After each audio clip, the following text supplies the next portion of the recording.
Welcome everybody, and I'm Alice Ely, and I'm a Yukon Advanced Master Gardener and Yukon Master Composter too.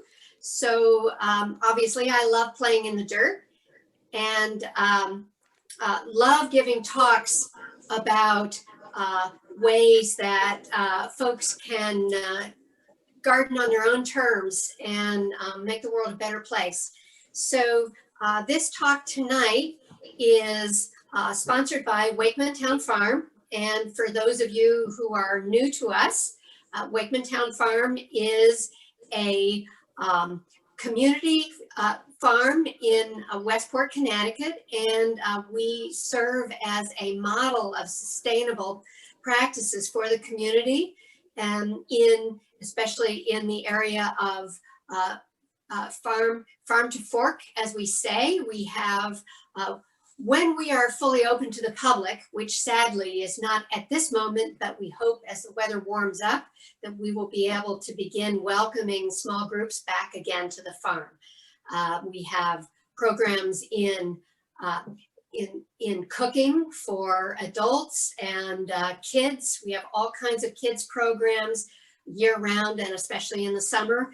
We have 60 beds of vegetables and also beds of native flowers, pollinator gardens, and we have animals. We have 3 alpacas, 2 goats, 2 sheep. I hope I'm getting all these counts right. I don't dare tell you how many chickens and ducks we have, 3 bunnies, and they're all there and looking forward to welcoming folks back to the farm in the warm weather. This talk and others in our Gardener series are also brought to you by the Westport Pollinator Pathway. And the idea behind the Pollinator Pathway is to create a corridor, a healthy band of yards which are safe from pesticides and have lots of the native plants that our pollinators need.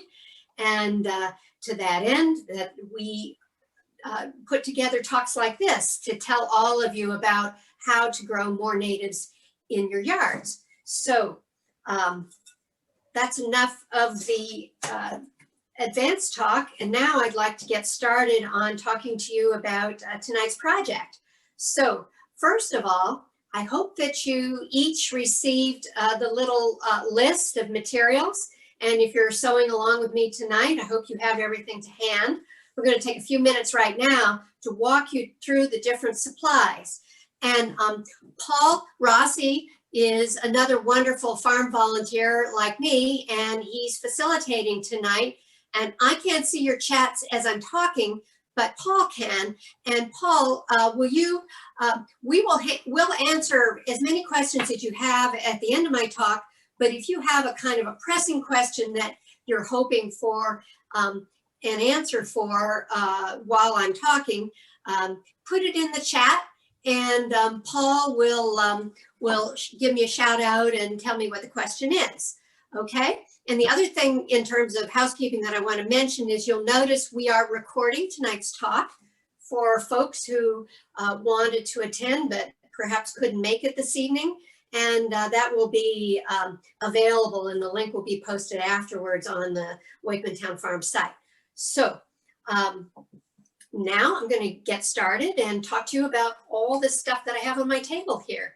So tonight we are planting native seeds that are native to our area, and these are seeds that for flowers that belong in any pollinator garden in our area, and will give you lots of joy, and will give the pollinators lots of joy as well.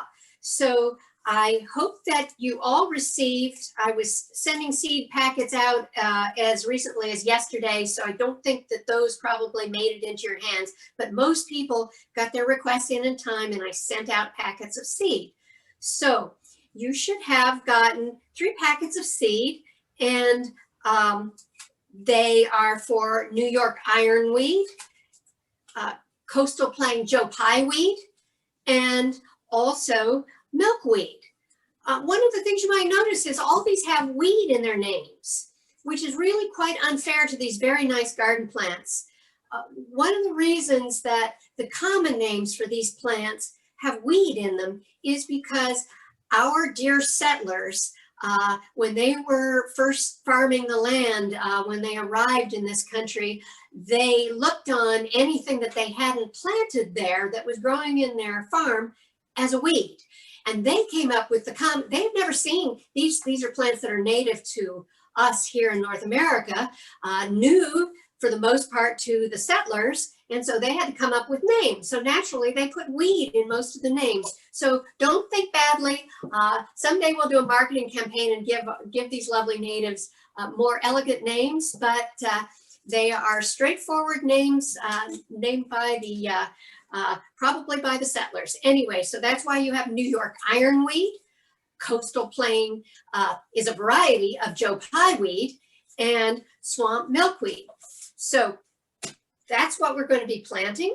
And but I should tell you that winter sowing is a wonderful technique, and you don't just have to use it on flower seeds. It can also be used on vegetable seeds, particularly vegetable seeds which are cold-loving plants. So lettuce, arugula, the brassica family such as kale, chard, spinach, are all things that can be done in winter sowing. And I jokingly say that winter sowing was invented by gardeners who were itching to get back out in the garden, but it's too darn cold. So this is something we can do in our lovely cozy kitchens or wherever. And then we, when we filled the planters, we take them outside and we let Mother Nature do the work until spring. And that's a pretty great system. But to tell you the truth, it's plants that invented winter sowing, because winter sowing is imitating what many plants that are native to our temperate region require. In other words, the seeds need a period of cold in order to germinate. So what we do with winter sowing is we are basically mimicking a natural process that would happen out in your garden anyway. So then you might ask, well, why are we doing this at all? Can't we just sow seeds out in the garden? And yeah, you can. But what happens then is, one, if the mice and the birds find the seed before it has a chance to sprout and turn into a plant, that's the end of it, which is why our native plants send out so many seeds, because most of them don't end up a plant. So what we're doing is kind of gaming the system. When we do this in our little greenhouses that we're going to create in our bottles, we are setting it up so we're giving the seeds a protected place to grow, a semi-protected place. They are still exposed to the fluctuating temperatures of cold. They're still getting water in through the top of the container, and that is what the seed needs to trigger germination at the right time as the day length gets longer. But we are avoiding the mishaps that happen if you put them out in the garden where they're competing with weeds, and maybe you didn't even recognize that they weren't a weed when they first came up, when they're teeny tiny. So these little portable greenhouses, as I sometimes call them, are a great solution to allow you to get the jump on your garden without resorting to grow lights in the house. So, I mean, I use both. I use grow lights for some things, but I use winter sowing for more and more things. Winter sowers are people who are by nature very inventive.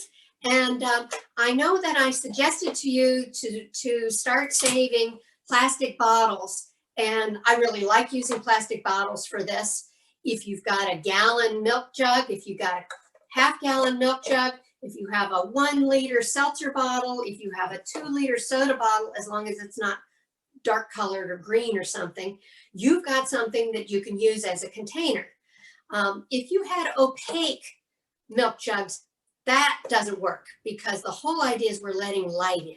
So if in your house, and many of you are very, very conscientious about trying not to use plastics, and I got a few sad emails from folks who were saying, I don't know what to do. We don't have any bottles in our house. Can I use something else instead? So I will tell you that winter sowers use all kinds of stuff. They're quite creative.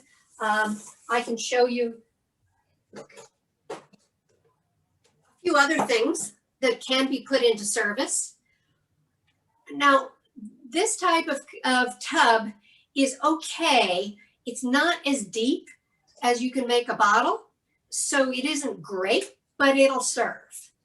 And this is okay. It's deep enough. You can have 4 inches of soil in here, no problem. But with anything that has a lid like this, you got to poke holes in the top. When we use our bottles, we just use the top with no cap on it, and that lets the light in. So I'm going to be demonstrating on these tonight, but just know that if you failed utterly, either raid your neighbor's recycling bins and grab some of these, or look and see what else you have in the house. Some people even use those clear plastic storage tubs that are rectangular, that are yay by yay big, and they put individual little pots inside and do the same thing I'm doing with those in their plastic storage tubs. So necessity being the mother of invention, I know you're going to find something that'll work for this project. So Alice, I've covered this. I've covered, let's talk potting soil. I got a couple notes from folks. I think we were a little ahead of, the hardware store hasn't realized that they need to start carrying potting soil in January. And I hope that they carry it soon. And I hope actually any potting soil will do. Don't sweat it. I like to use an organic potting soil myself. This is from Espoma. And I've scooped some of it out into this bucket because that made it easier for me to pre-moisten it and mix it up really well. So what I have now in this bucket is potting soil that's ready to go. It's nice and damp, like a squeezed out sponge. It's not sopping wet. I don't sweat it if you got it too wet. Just add some dry potting soil to it, mix it up, and you'll be fine. It'll be just fine. So potting soil is at the ready. Tools. I mentioned tools. And any sharp object. This is a pair of sewing scissors. You can raid the craft pile, and this is a nice sharp object. This is for poking holes in the bottom of your container. This is a hole punch. I'll show you what I use that for. Nice pair of kitchen shears or a box cutter. I use if you've got any of these things in your house, that'll work. I also mentioned plant tags. Plant tags, ideally, I get these from the craft store. Alice, can I interrupt you? Yes. I have a couple of questions. I can't hear you very well, Paul. Sorry. Sorry, I'm not sure why my mic isn't yeah. A couple of questions. First question was, what about some vegetables and flowers that have to be started 8 weeks before transplanting out? You get that? Oh, what about, we're going to have to figure out this audio thing because I can barely hear your question, Paul. Let me see if I can turn up my audio. I'm going to have to step away from the.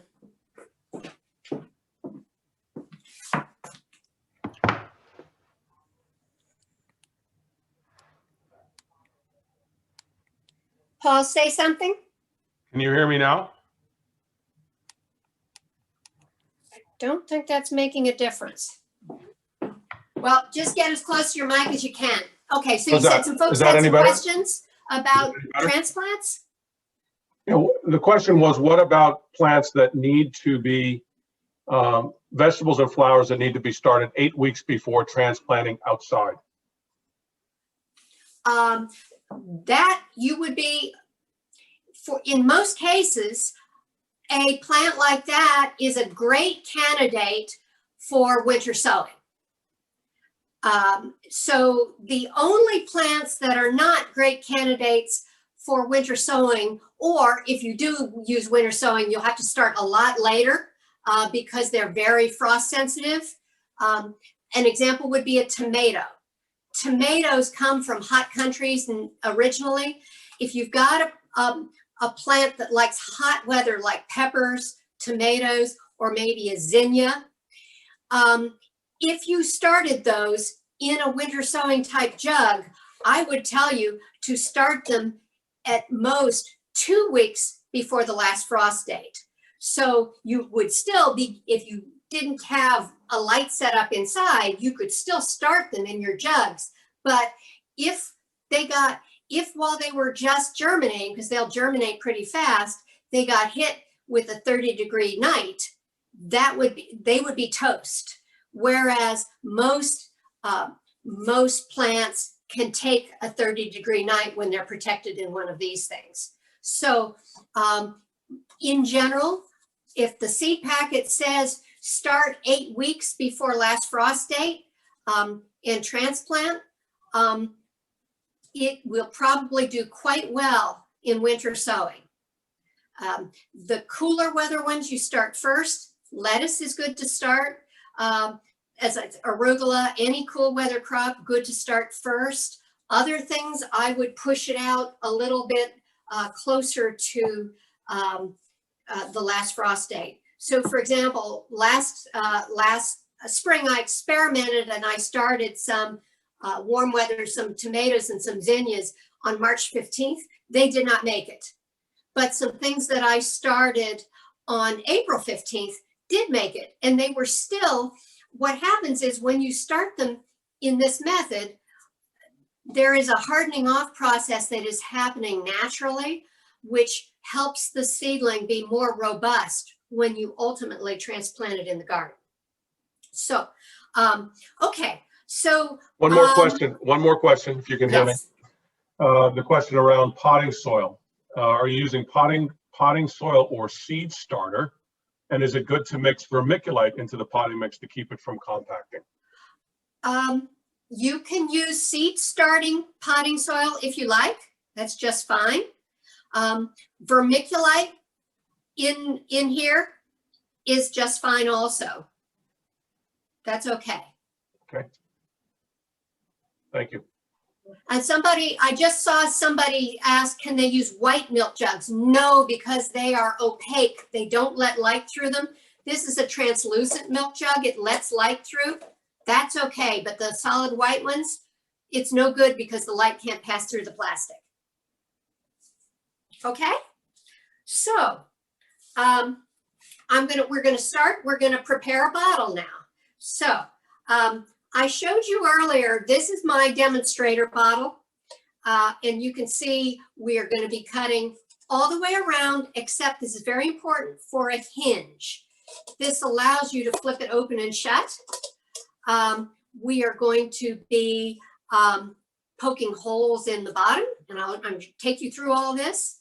And this cut line is 5 inches from the base of the bottle. So we're going to start with, here's a bottle. And I have my ruler right here. And if I didn't have my ruler, I would just eyeball it, but I have a ruler. And I'm going to make a mark at a couple places all the way around the bottle at the 5-inch mark so that I know where I'm cutting. And then in one spot, I'm going to mark this is my stop line. It's to make sure that I don't accidentally overcut and cut my hinge off, because it's really hard to work with these bottles if you accidentally cut the whole thing off. Okay, so now I've made my marks around.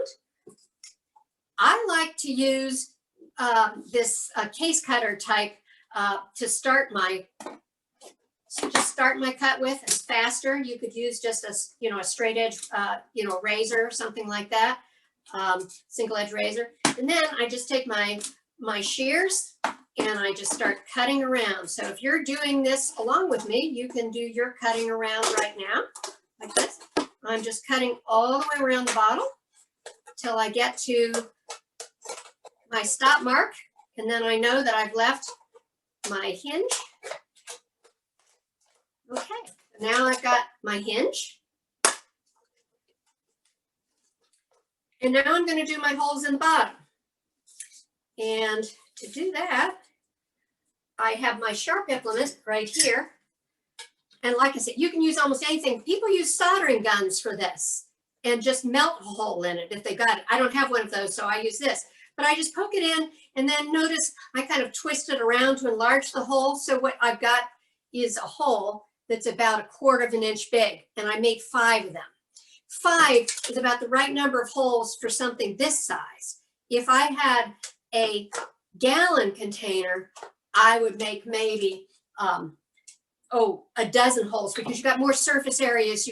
It's very important, if you forget to put the holes in the bottom, then this thing is eventually just going to fill up with water and you're going to drown your seedlings. So the drainage in the bottom is as important as leaving the lid off the top.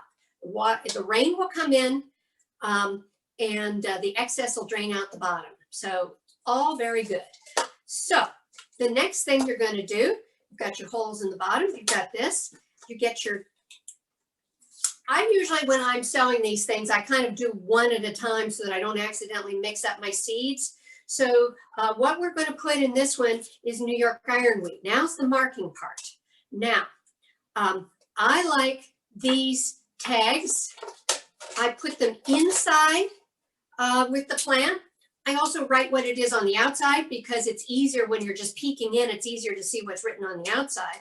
And I just learned this trick from a fellow winter sower, is to take a plain piece of tape and write white tape and write on it on the bottom. Because if you have a marker that fades on you, this doesn't fade because it's not in the sun. And that way you always know that you're not going to forget what kind of seed you put in this bottle. This is Sharpies. Some Sharpies, believe it or not, fade. You think nothing will make them go away, but they do fade. People are usually pretty happy. This particular type of garden marker you can find in a lot of places, and it really does a much better job of not fading. So if you're doing a lot of this, you may want to look out for one of these. Okay, so we have, this is New York Ironweed we're going to plant now. I'm going to bring out the seed packet. And let me tell you a little bit, if you had a chance to read the email I sent to you today, you'll know all about the New York Ironweed, because I gave you a little plant description, told you about where it likes to grow, when it likes to bloom. And, but basically, it is a beautiful magenta plant. It gets fairly tall. It'll get 4 to 6 feet. You want to put it at the back of the garden. And it blooms toward the end of the summer and is really a lovely, lovely plant to have in your garden, lovely color. And it's a tiny seed. Now there's a rule of thumb. Sometimes when you have a seed, the seed packet tells you how much soil to cover the seed with. Sometimes they don't tell you. So here's the gardener's rule of thumb. You cover the seed with soil to the depth of the seed. So if it's a teeny tiny seed, that means you barely cover it with soil. If it's a big seed like a bean, you're going to tuck that thing down into the soil. But New York Ironweed has teeny tiny seeds, and they're actually quite similar to these Joe Pye seeds. So you may say to yourself, oops, I dropped this one, dropped a few seeds. I don't know which one I have. Well, if you look closely at these seeds, and I mean really closely, you'll see they still have their fluff on them. So the fluff is what allows the seed to be dispersed by the wind. But if you want to know which is the seed is the little dark thing that's hanging from the fluff, almost like a guy on a parachute, hanging from a parachute. And the New York Ironweed seeds are, they're kind of blunt. The Joe Pye seeds are more skinny, tapered end, like the point of a needle almost. So if you accidentally mix them up, that's how you can tell them apart. Anyway, we're going to do the New York Ironweed now. And just the way I handle it, this keeps the thing from flopping and getting in your way. I put my thumb of my other hand holding the thing open, and then I just load it in with soil. And I'm going to fill it up. Remember, I cut this at 5 inches. I'm going to fill it up almost to the 5-inch mark here, because it settles a little bit, as you'll see. So I've got it almost to the 5-inch mark, and I'm just just gently patting it. I am not packing it down. I'm just gently patting it.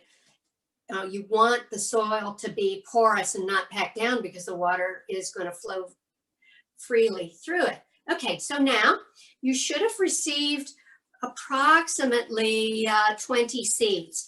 I tried to be generous. And we are now just going to lightly sprinkle these over the top. And mine came out all in a bunch, which is okay. And I'm just going to sprinkle them around the top here.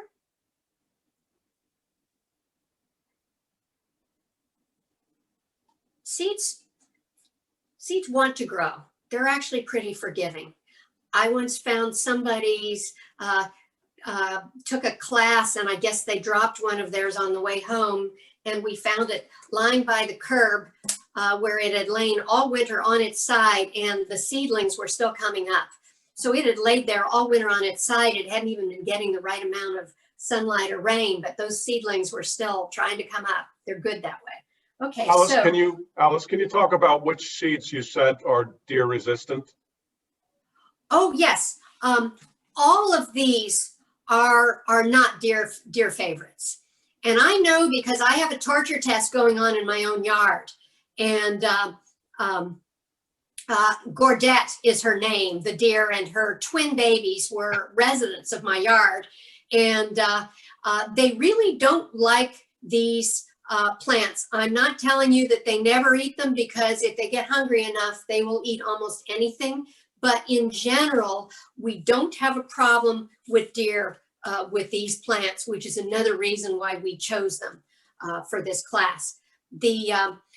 Somebody asked about rabbits, and I have, maybe one summer in 4, a rabbit decides to eat some of my swamp milkweed. Now, milkweed is toxic. You may have heard that. Monarchs love it. In fact, this is the only plant that they will lay their eggs on for their babies. But the swamp milkweed is the least toxic of the milkweeds. So if a rabbit decides to chew on one, I would suggest you try some cayenne pepper around and things like that. But I've never had deer hit my swamp milkweed. So it's, as I said, an occasional problem with rabbits, and has never been a problem with deer for me. So best of luck, and let's hope that Gordette doesn't develop a new taste thrill next year. So I'm now, I had a little dry potting soil that I set aside, just because the dry potting soil, it's easier to do a fine dusting over the top. And I can still kind of see the seeds in here as I dust this over them. That's how finely I'm doing it. It's okay if some of them poke through. Just a light covering, very light. And since this is dry, before I cover it up and close it up, I'm grabbing a little mister, just getting a little quick mist. So, and I mentioned the tags. Now, you probably didn't have some of these laying around your house, and you may have said, well, what do I mark my plant with? Well, if you've got it marked on the bottom and on the top, you'll probably be okay. But just, again, in the spirit of ingenuity, with all our takeout, we have a lot of chopsticks laying around. And if you write neatly, you can probably write a description of the plant right on the chopstick and use the chopstick and stick that in instead. Something else I use sometimes is a plant tag from last year that I just put white tape over and reuse it. Reduce, reuse, recycle, that's what we're all about. So you can do that, but here we go. So I'm closing this up. I've got my light covering over my seed. I've got my tag inside. The seeds are in and everything. I gave it a little spritz over the new, and now it's ready to tape.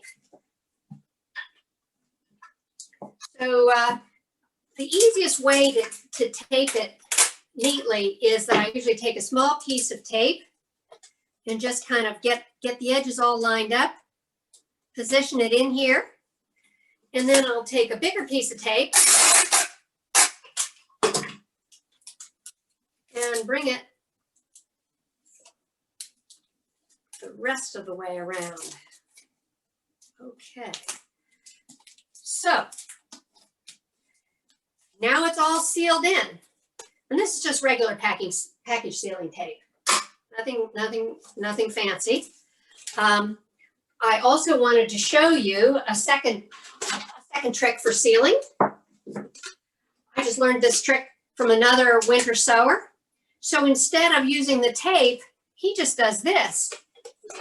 This is like those little ties you get on bread or on electrical wires that bundle them up. If you've saved some, you can punch a hole here and here and just connect it, tie it together, and then there you've got a different kind of closure if you didn't happen to have any tape on hand. So I'm sticking with the tape. I like it, but the nice thing about this is that you can open and close your jars. And when I get to talking about what happens in the spring, you'll see why that could be an advantage for some folks. Okay, so we've done this one. Let me now do another one. I'm going to do the swamp.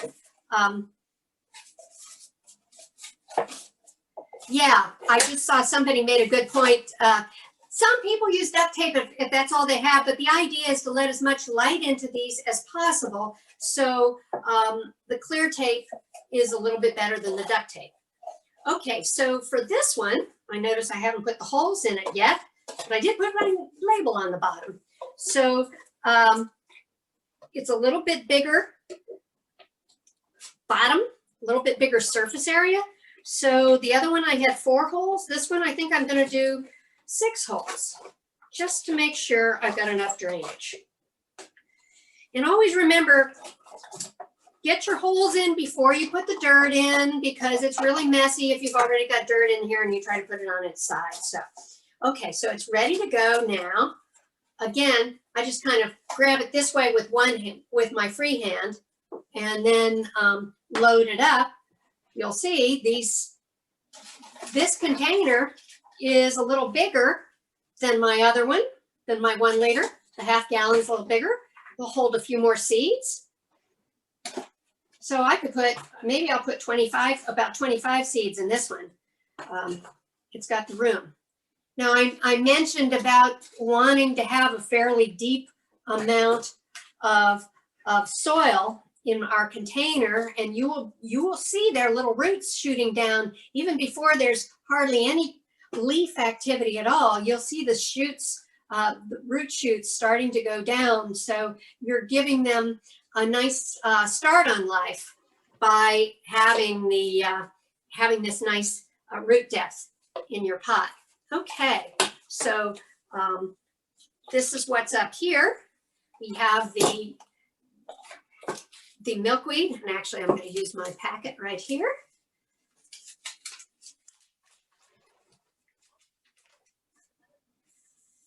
I'm going to put a lot of seed in here, so I'm just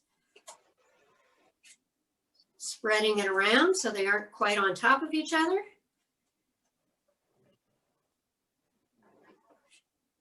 And I gave you guys a mix of pink and white. One thing to remember is it's very unlikely these plants will they are perennials, and they probably are not going to bloom in year 1. We gardeners always say about perennials, the first year they sleep, the next year they creep, and the 3rd year they leap. So while you will get, the plant will be beginning to act like an adult plant and bloom next year, with perennials, don't be disappointed if it doesn't bloom the first year. More of the action is going on underground with their root systems, whereas with annuals, the whole show is up and over in a year. So I'm covering these. Now these seeds are bigger. And so I am going for, they're bigger, but they're flat. They're not that thick. So I'm giving them more coverage than I gave, so I can barely see the seeds now, giving them more coverage than I gave my my little teeny ironweed seeds. And now I'm going to give them a little spritz. and they too are ready to go. So in goes the tag. I always put the tag back by the hinge. I'll do the same taping.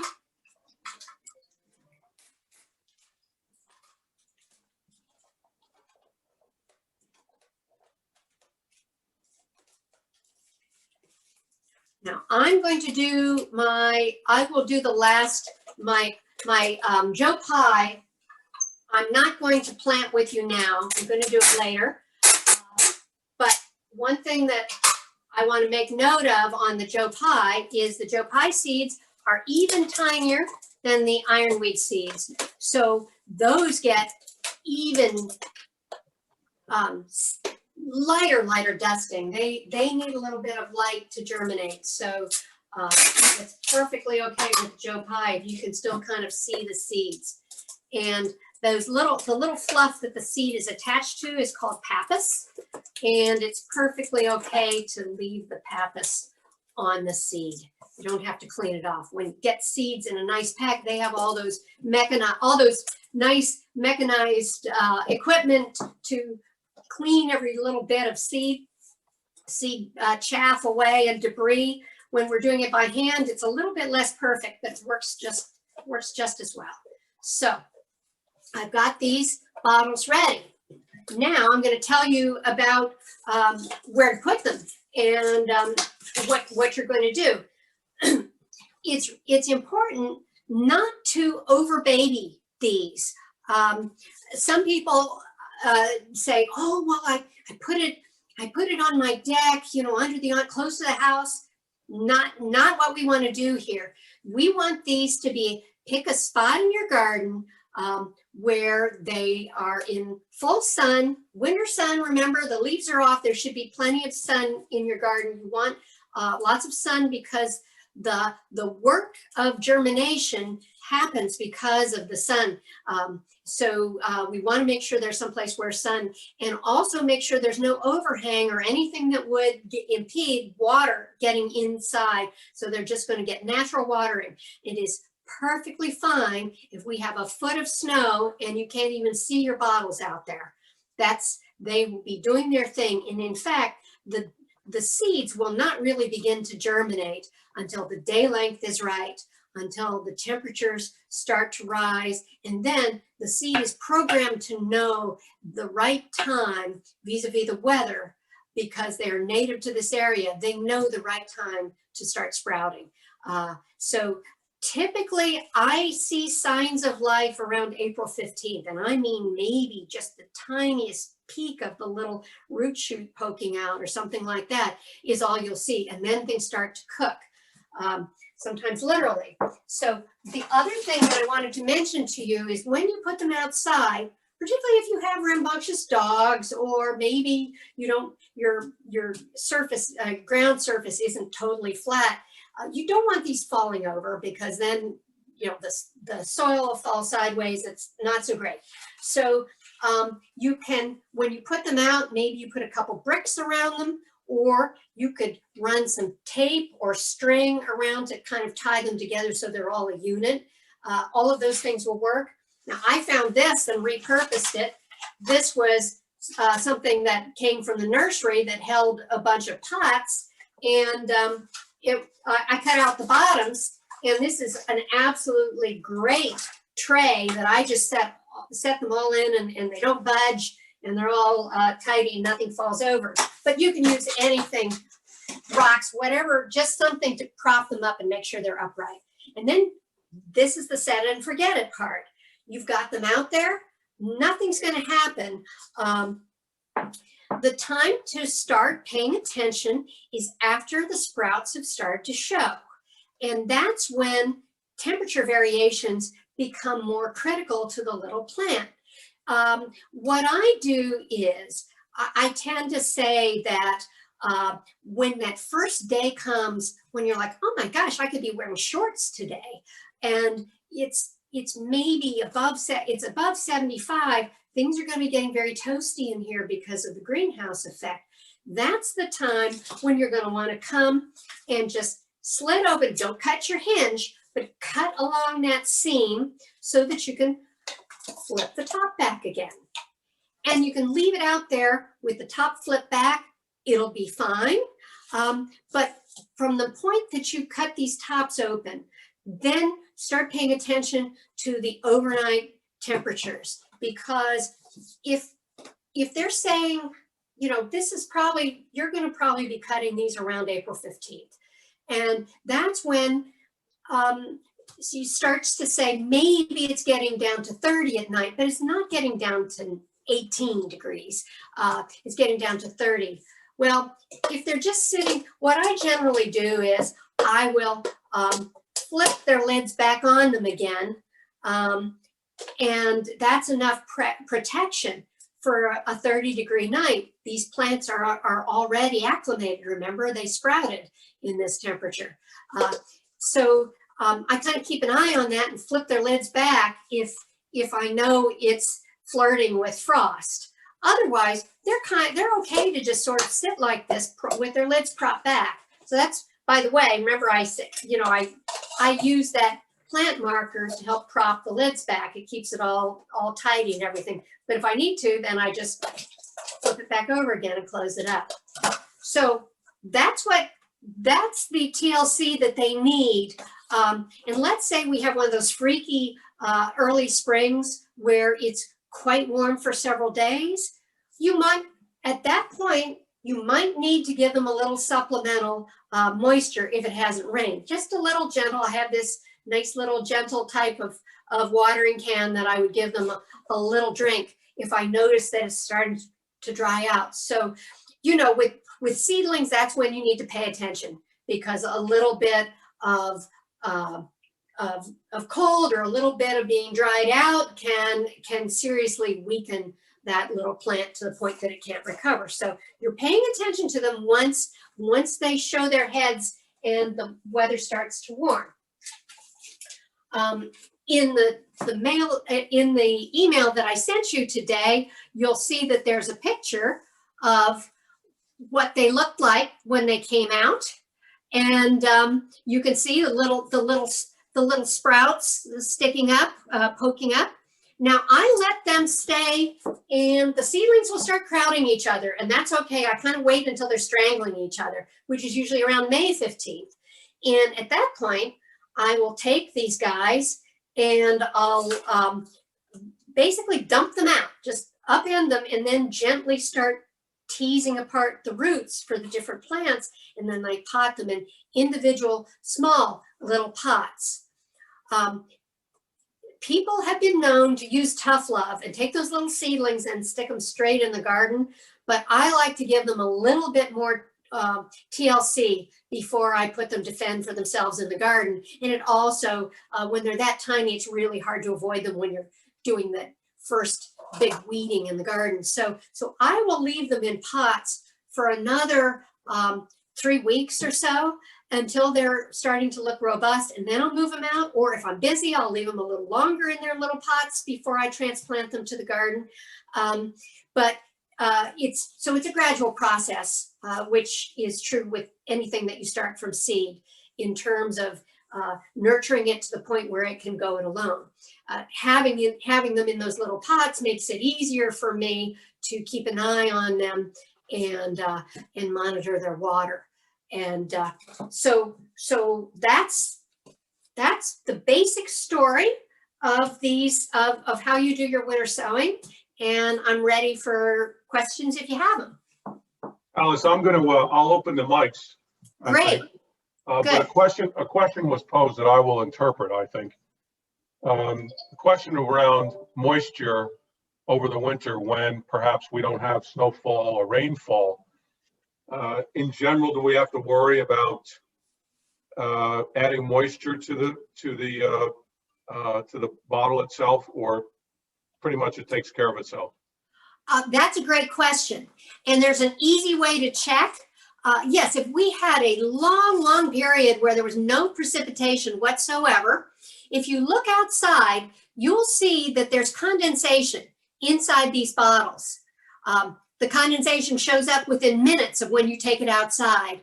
And as long as you can see condensation and you have cut it open yet.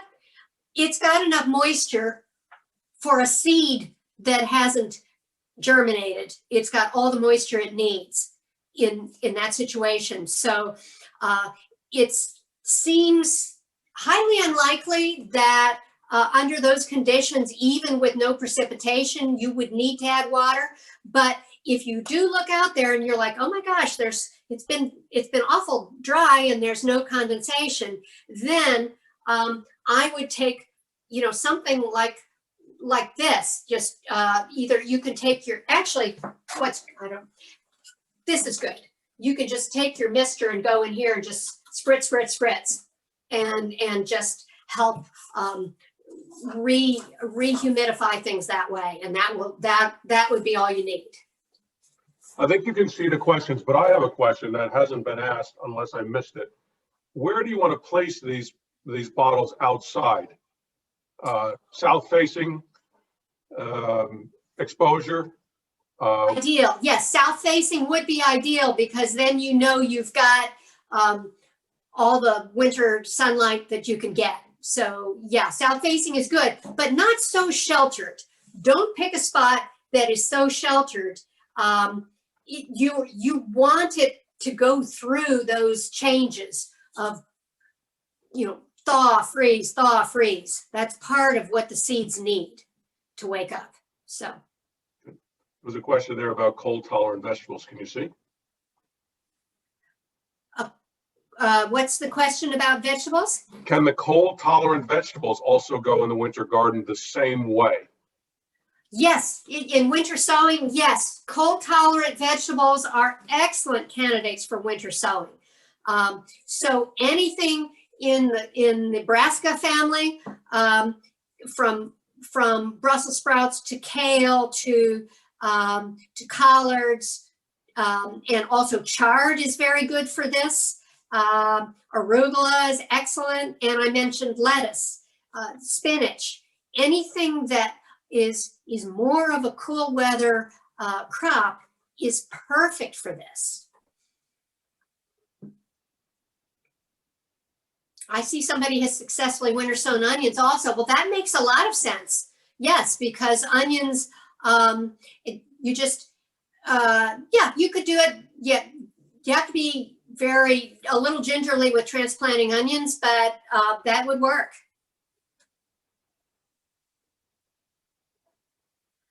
Someone asked, are you putting the lid back on? You mean the plastic lid that went on the bottle, or the hinged top? You never put the bottle cap back on. Never. That has to be open. That's where the precipitation gets in. So.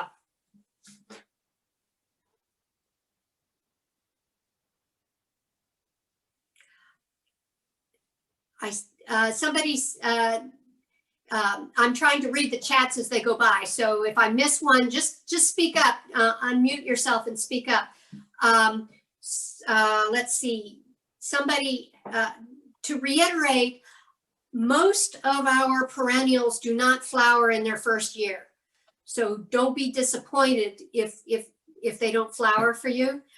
You've given it a good start, and it'll probably reward you with flowers the second year, and the third year it'll be a really great plant, full-size adult plant.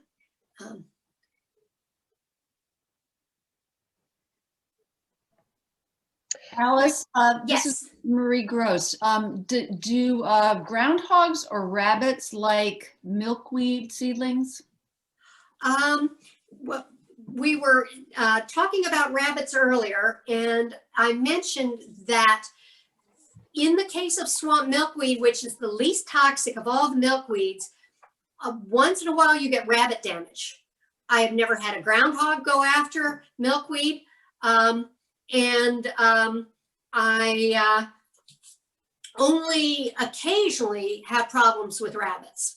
And if I were having a problem with a rabbit, I would probably use blood meal or some cayenne. And it didn't, even the one year I had a rabbit who seemed to clearly like the swamp milkweed, and I'd see him coming back. But you know what? milkweed is really good at growing more leaves. That's one of the reasons it works so well for the monarch caterpillars. So the milkweed was not finished off by the rabbit's behavior. So even that one year that I had an issue. And I've been growing milkweed for, oh gosh, 20 years, and I had one rabbit year. So I think I have a question. Okay. I hope you will be I have a question. This is Carolyn Matthews. If I understood you, you said that swamp milkweed was the least toxic of the milkweeds? Yes. I never heard is that the before. It is the least toxic. Tropical milkweed is the most toxic, although I think common milkweed is pretty toxic. We're just talking about matters of degree, really. What do you mean by toxic? Some of these plants sequester more of that toxin in their leaves than others. What's the toxin that you're talking about? I may butcher this. I believe it's called cardinalides.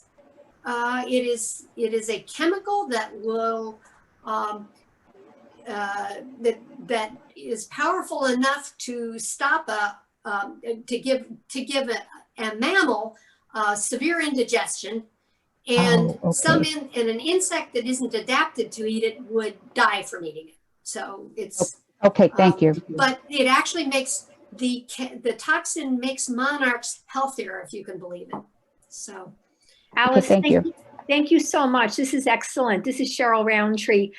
I may have missed this, but once I put the the containers in the garden and spring comes around, then do you actually, I think I might have missed it, then do you take them out of the plastic containers once the weather gets warm enough? Oh, okay. Yeah, it bears repeating. So around April 15th is about the time you'll see little sprouts. And sometime around then, maybe when you have a hot day and you realize you've got to open up the seam to vent it. But it isn't usually until May 15th that I pot them up. And on May 15th, if you go back, if you look at, this is one of the handouts you got, and I hope you can see it, but you can see what they'll look like on May 15th. Or actually, sorry, it's over here. I'm reversing it. So you can see there, you've got good sized little seedlings on May 15th. So that's when I pot them up,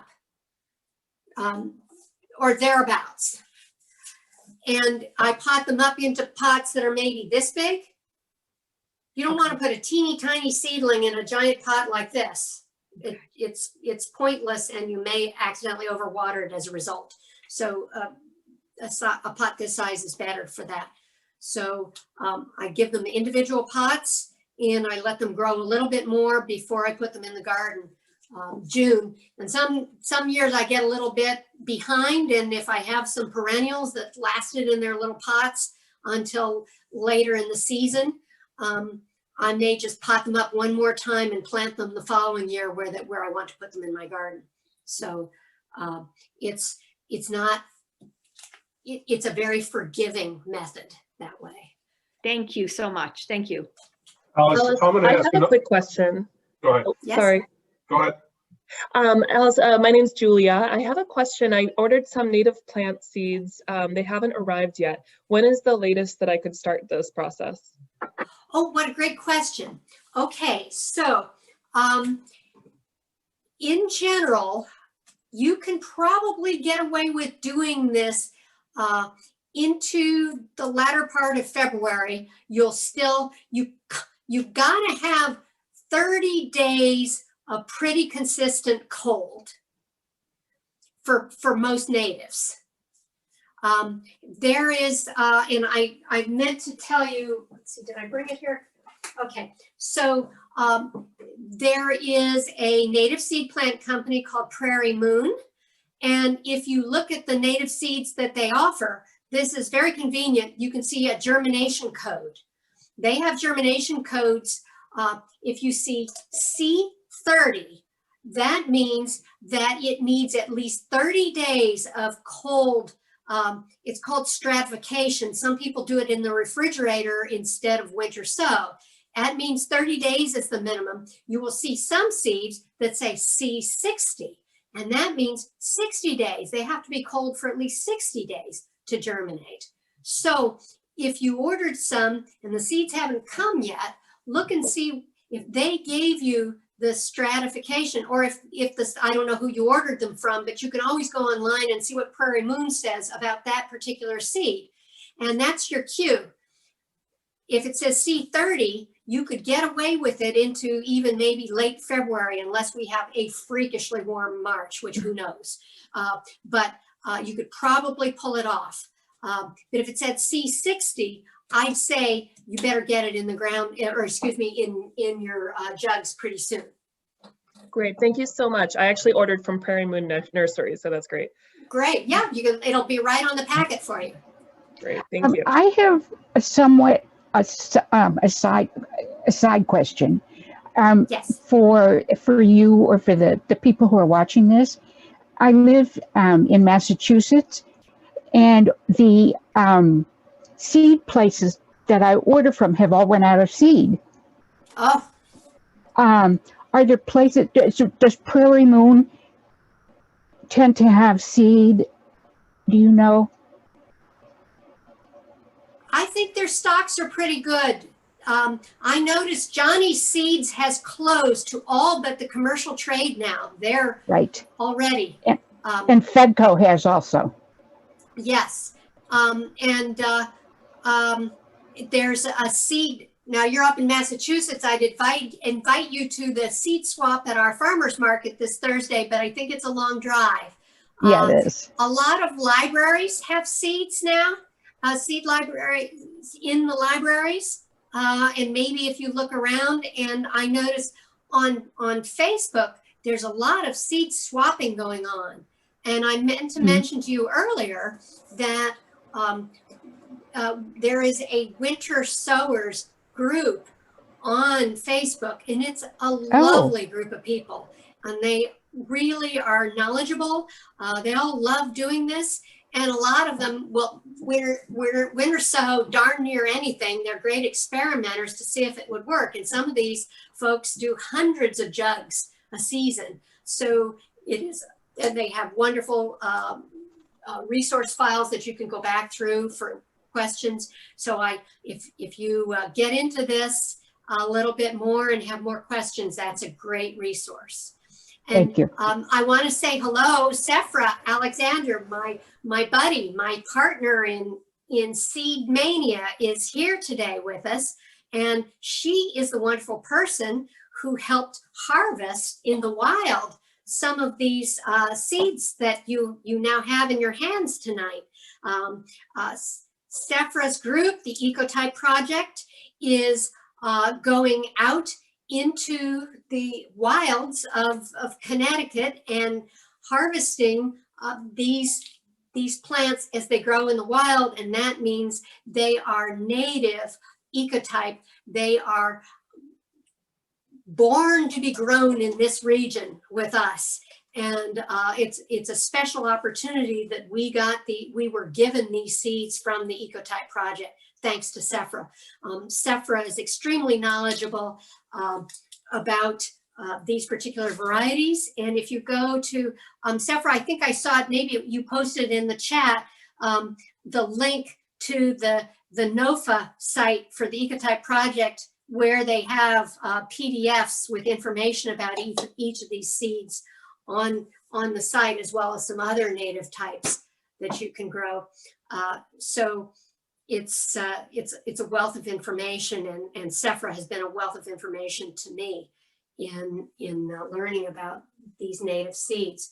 And I'm gonna put on my Doug Tallamy hat briefly, just to make sure, in case you are not familiar with Doug Tallamy and his book, Bringing Nature Home. And the reason we are emphasizing the importance of growing natives is because our ecosystem is critically dependent on having these native plants available for the native insects who have evolved with them in North America. This is the food they need to survive. This is what's happening with the monarchs. They've lost native habitat. We in our backyards can put native habitat back by planting things like these, these beautiful flowers in our gardens, and bringing in the insects who depend on these plants means we're also bringing in the birds who depend on these insects for feeding their young. So it's all a big circle. It all fits together. If you use pesticides in your yards, you are undoing all the good that you're doing by planting these pollinator-friendly plants. So that's my important message to you. That is really the truth behind what makes me give these talks. And I hope that you'll all go back to your gardens and take a look around and ask yourself, how many natives do I have here, and could I have some more? So that's what the pollinator pathway is all about. And the Green Corridor, the Aspetuck Land Trust is promoting, and Doug Tallamy's concept of, I think he calls it homegrown national park, same idea, to turn our yards into a place that is as safe and open space as a park would be, because there's more yards than there are parks. Okay, so one last thing. I know it's time to go, and it's a little past 8. We have another wonderful gardening talk coming up on February 8th. And if you go to the Wakeman Town Farm website, you can read more about it. But it's pruning basics.